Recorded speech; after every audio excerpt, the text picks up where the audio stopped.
break your face. Yeah, all right. And that's how we'll start the day off. So, how's it going? It's going pretty good. Yeah.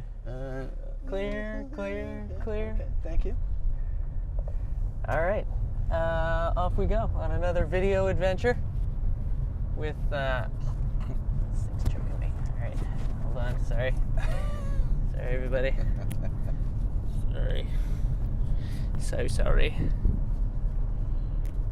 There we go. And you get your bow tie straightened? I got my bow tie straightened.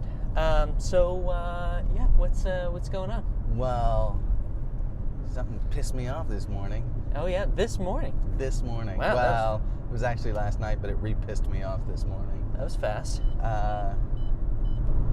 There's no cops here. What the hell? Actually, there's a state trooper who lives right there now. Yeah. Fuck. Yeah. So Enjoy the proximity. Last night, I got a letter from the credit union that gives me the loan, that handles the loan on your mom's car. Yeah. And they've been nagging me for about 2 months now to get insurance. Okay. Well, I have insurance. I've never not had insurance on that car. Right. So I called a month ago, maybe a little more. I called our real estate agent. I mean our insurance broker. Yeah. And said, please send For these the love guys of all things proof holy. that I have my insurance. Yeah. And she said, of course. And she did it right away. And I was even kind of on the phone with her, and we did it. And So you're sure that it happened. It's not like, oh, I guess maybe she never sent it. Like maybe she. Well, hung up the phone now with her. You did it on the phone with her, right? Well, I'm trying to remember what the deal is. So I handed the call off to her. No, I gave each other their numbers or something like that. Here, you two be friends now. Kind of. And she said, yeah, I'll send it right over. Cool. And she's good. Like, I've never had her let me down on anything. Anyway, so I get a letter in the mail last night. They've spent $900 of mine to buy insurance on that car. Oh, yeah. Yeah. I remember that this actually happened to me. So when you got it squared away, what happened? They refunded the $900. Okay. I mean, on this one, they've just tacked it onto my loan, and I have no intention of paying it. Right. So, yeah, not only that, but it's illegal to insure a car twice. Right. Yes. But I've had this happen before. I had insurance, and the same thing happened. They had never received like a notification that it was insured, and so they charged me. I think when they charged me, it was like $750. And they just said, it's being added to your loan. And I said, hey, I called them up and I was like, hey, I have insurance and I'm going to get them to prove it to you. What happens when I prove it? Yeah. And they said, we take away the $750. They better do that, because that was distressing. Yeah, that they should do that. I mean, I guess potentially. Because A, Johnny has already paid his insurance, and B, he doesn't have $900 laying around. Right, yes. No, he does not. So that put me on edge this morning a little bit. Anything I can do to help? Can you call him and no, it's nothing. Absolutely nothing. This is Mark Bouchette's attorney. It's probably illegal to impersonate a lawyer. Well, that's a good question. Probably illegal. It's illegal to impersonate most things, like doctors and. I remember. Isn't that what Catch Me If You Can was about? What's Catch Me If You Can? Is that movie about that con artist played by Leonardo DiCaprio? I haven't seen it. He's the guy who washes checks, and he like impersonated a pilot for a long time. Fascinating. Not to fly planes, to get free rides places. Oh, he would just go. He would just go and he would go for a ride along. And because they can do that. Yeah. Right. And so he would just ride. He would fly all over the place, and he also impersonated a lawyer for a while. I think he passed the bar. He lied about going to law school and just went in and took the bar exam, passed it. Yeah. And then got his license to pick people's pockets. Yes. Nice. Exactly. I say if you could just walk in and pass the bar exam, Should get the. you should just Should be get it. allowed. Yeah. I kind of do too. Although I'm hoping that there's something in their training. Like how to create a moral vacuum. Well, I don't know. Given how much they're paid, how to how to turn off their moral, how to circumvent their moral compass. Sure. Something in the training that, of course, that guy clearly had no moral compass to begin with. So perhaps he was perfectly suited for the job. I think it worked out nicely. Yeah. Did you know that I got tagged? Not tagged. I got yelled at the other day for using the word retarded. By A coworker who shall remain nameless. it rubs people the wrong way. No, I know. I was not using it in. You weren't calling somebody a retard. No, I was not. Right. Nor would I ever do that. Right, of course. But Because I'm not an asshole. But it's really easy. It's really easy. What baffles me is intent. People cannot, when it comes to the political correctness thing, people cannot see intent at all. Well, here's another weird phenomena that goes along with that. Yeah. And it's something that I've noticed all my many years. And it's happened to many words. So you have a word that describes a thing. Okay. Word And that describing thing. Got it. So you just have a noun, an adjective. Semiological tool Okay. to abstractly indicate something in the real world. Yeah. Like somebody who has, mental difficulties. Yes. I'm with you. And you say that they're mentally retarded. Right. And it's not, Because the word retarded means slow.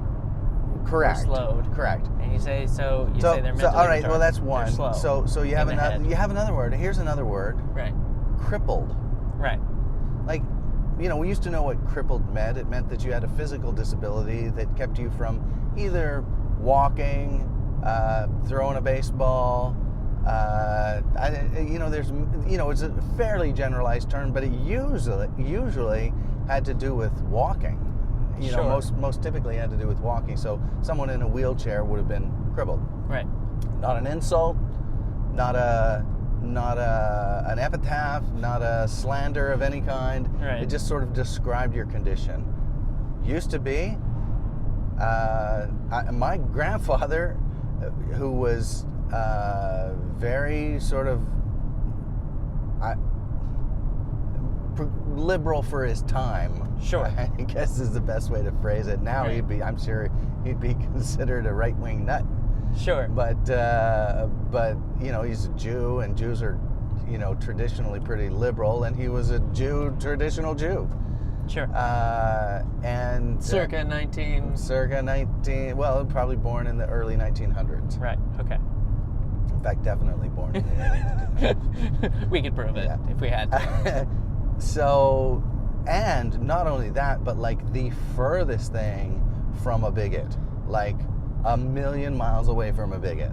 Mm-hmm. Lots of people were bigots in those days. Especially in Texas. Especially in Texas. My grandfather was not one of them. Right. And worked hard to not be, because it was actively anti-bigot. It was actively anti-bigot. Right.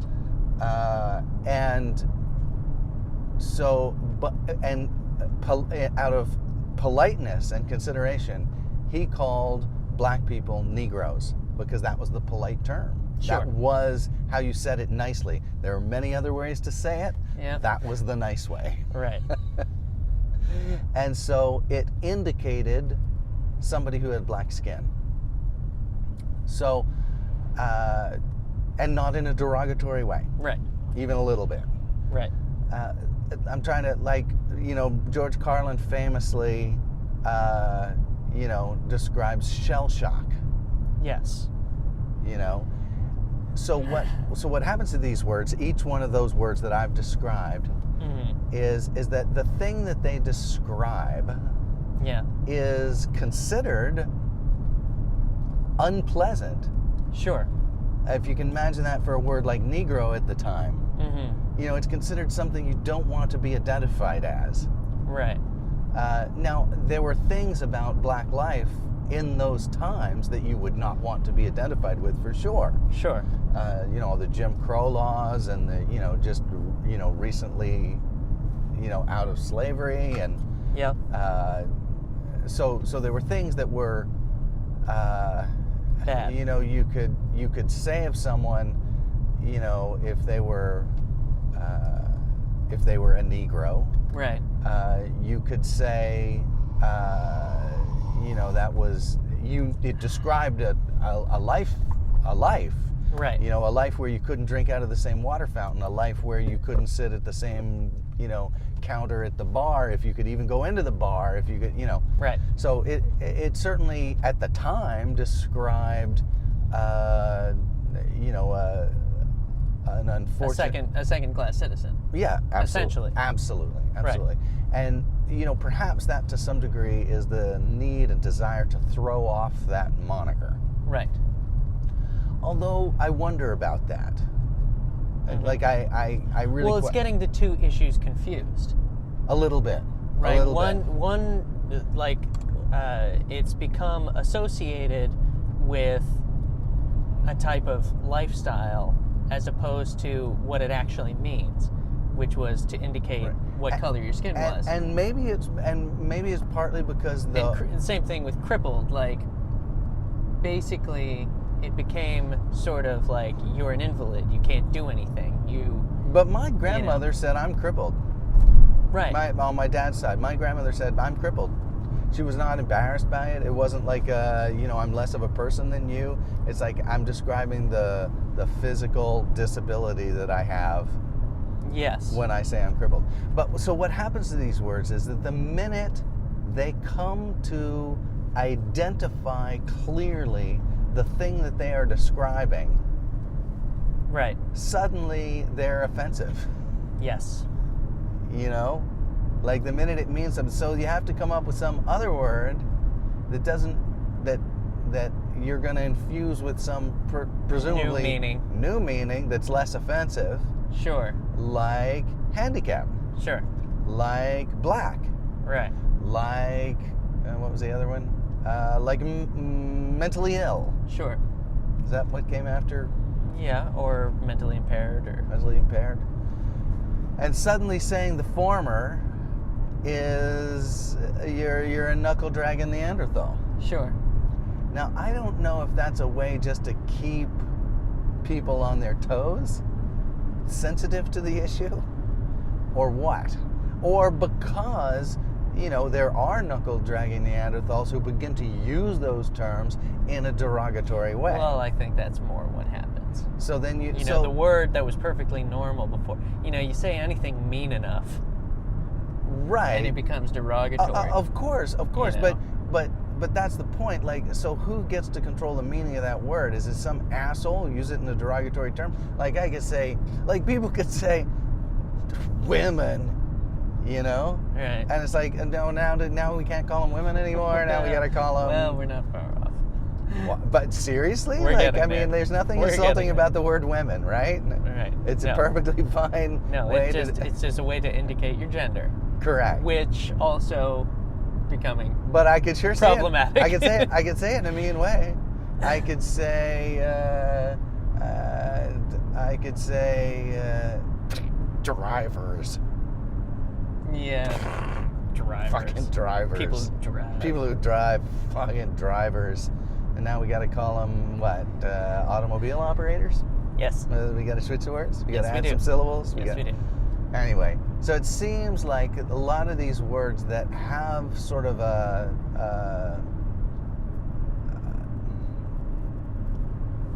don't know what you would. I mean, you know, clearly if you're crippled or handicapped or physically challenged or differently abled or however you want to phrase it, right? Yes. If I'm listening and looking something up for. yeah, sure, you go ahead. reference. If you qualify for any of those terms, you know, they all describe something that we probably wouldn't want. Yes. You know, it's you know, you can't walk, or you've got some sort of a palsy that's keeping you down, or you know, you have some sort of a disability. that nobody wants.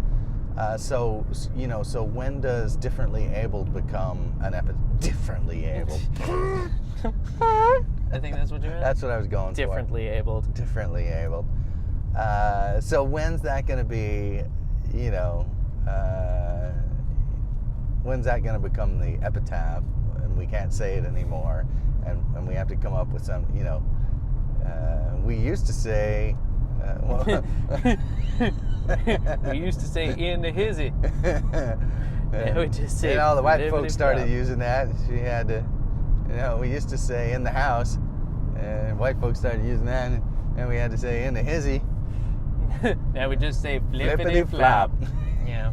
So would you say that the number one rule for political correctness is as soon as you know what it means, you gotta fix it. Gotta fix it. Gotta change it. Gotta change it. That's right. The minute a word means what it is, actually describes the thing. Because handicap is also kind of insulting now too.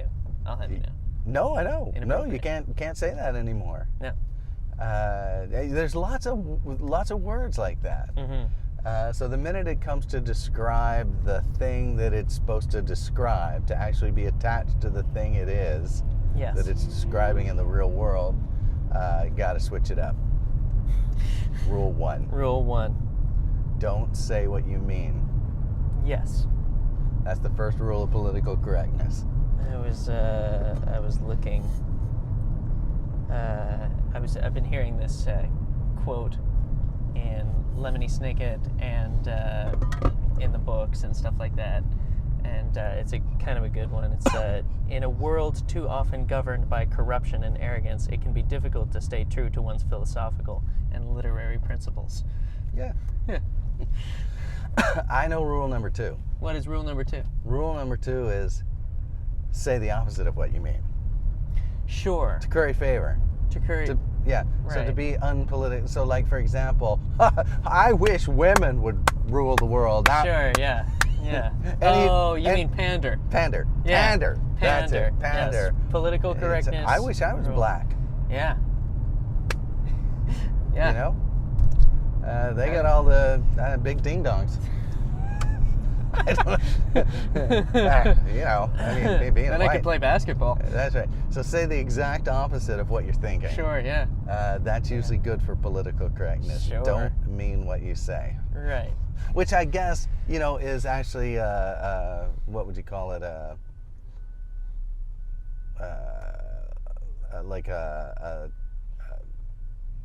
The second part of rule number 1. Sure. Right. That makes it rule number 2. Yeah. Right. Exactly. Because, if a word says what it means, so don't say what you mean. Yes. And rule number 3, and this is an important rule, even though it's not rule number 1. Spilled coffee on myself. Fine. Rule number 3.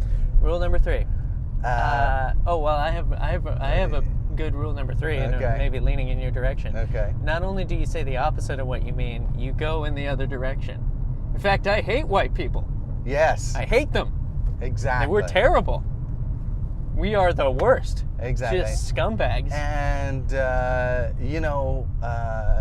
think I was really gonna get in trouble if I said that. Couldn't even say it. No, I can't. I can't because I have to be politically correct. Yes. Which why? Which reminds This is our me. show. Yeah. No one can stop us. Nah, nevertheless. All right, Nevertheless. No, it was too cruel. It wasn't funny. Wouldn't be funny. No, it would have been funny. But anyway, let it go. Fair enough. Oh shit! What was I? Oh yeah. Well, I was going to ask you because I was thinking about this the other day after our last podcast. Yeah. And I was thinking, when you're doing foreign accents, Yeah. it's a bit of a landmine, bit of a minefield. Sure. I'm not stopping. No, I understand. That's what you're getting at. But no, what I'm getting at is that some foreign accents are okay to do.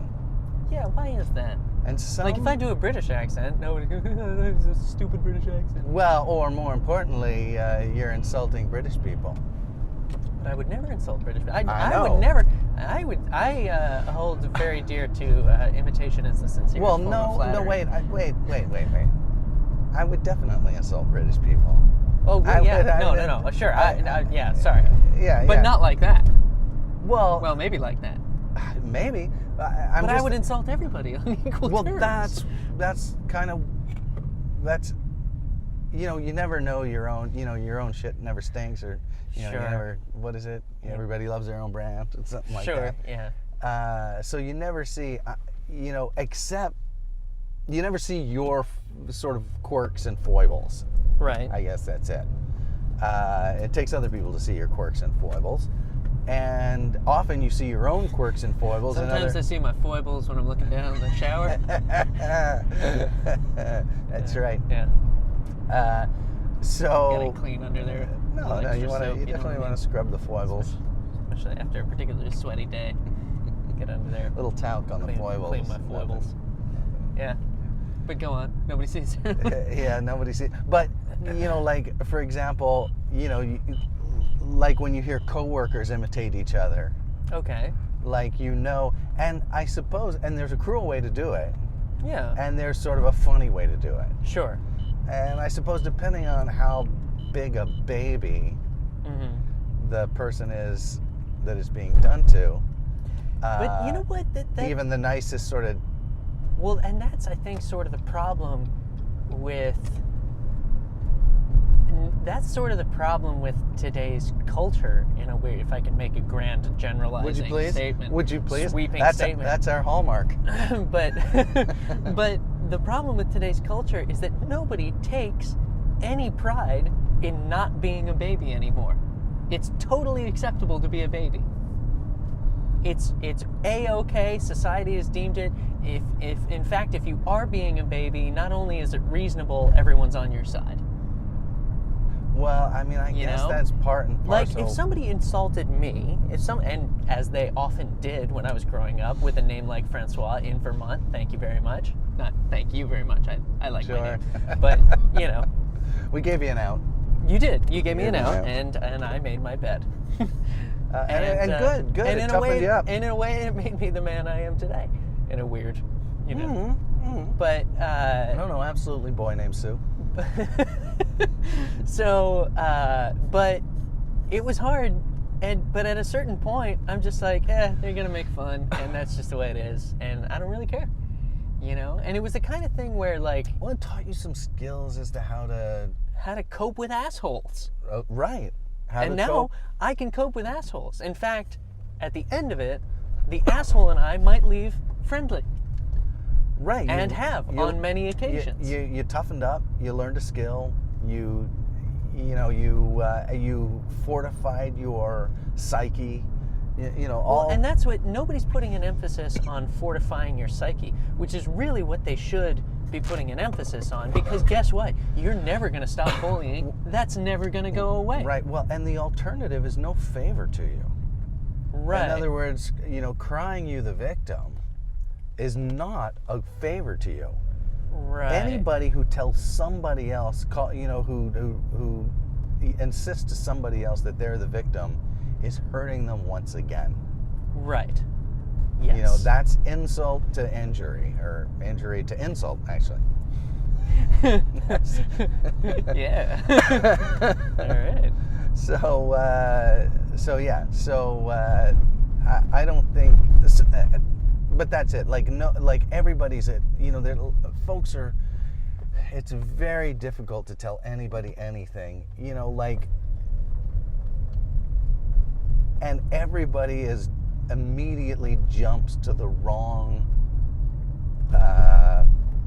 intention to get back to intention. To get back to intention. Yeah. Well, and that's the thing, is nobody's looking at why is this person saying what they're saying. Is it to, like comedians are getting ripped apart all the time because they say offensive things, but that's their job, damn it. It's their job, and it's like, too often people confuse what people say with what they actually believe, or what they actually intended. Oh, sure, sure, yeah. And so, especially in the case of comedians, just on a little sidebar, how could people, it's a fucking joke. They write jokes like you would write a fictional book. How could a world that grows up gazing into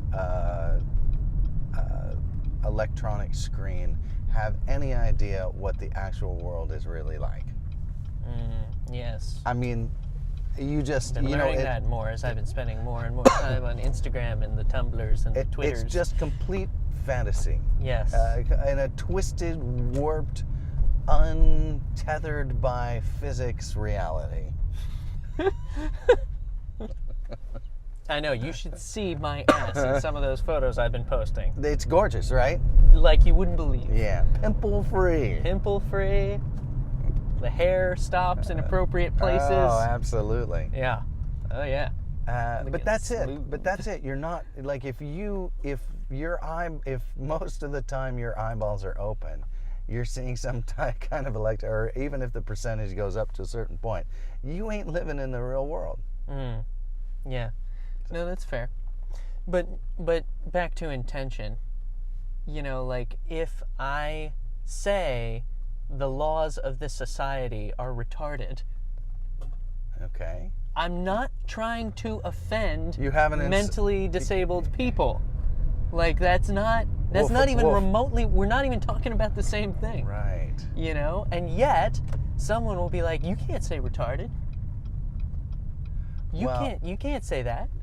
And I'm like, but I can, and I did. And I used it in a way that has nothing to do with what, in fact, I would wager that it's more insensitive to make that weird leap.